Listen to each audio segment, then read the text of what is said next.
LOP గారు I have right to answer. నాకు హక్కులు లేవా హౌస్ లో? నాకు హక్కులు లేదా హౌస్ లో? మంత్రిగా సమాధానం చెప్పే హక్కు లేదని మీరు నిర్ణయిస్తారా? ఎల్ఓపి గారు మీరు చెప్తారండి, మీరు సమాధానం చెప్పాలా చెప్పకూడదు? హౌస్ మీరు నడిపిస్తారా ఇక్కడ? How are you dictating terms to మీ?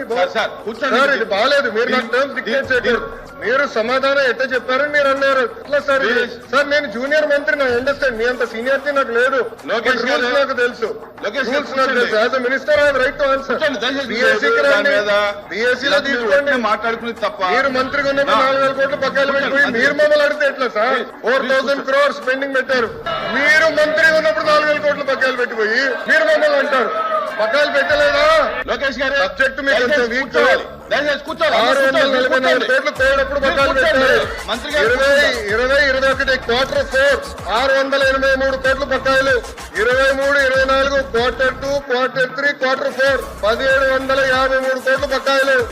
మీ టైంలో బకాయిలు పెట్టి ఎంటీఎస్ మీ టైంలో 895 కోట్లు బకాయిలు పెట్టి మీరు మమ్మల్ని అడుగుతారు సార్? లోకేష్ గారు మీరు బీఎస్సీలో అందుకే తీసుకురాలి subject. Come to BSC, we will debate. I'm ready to debate on education. కొత్త గారు పోయినసారి మీరు వాకౌట్ చేశారు. పోయిన సెషన్ ఎడ్యుకేషన్ మీద నేను డిబేట్ చేసినప్పుడు మీరు అదే తలుపు నుంచి మీరు బయటకు వెళ్లారు.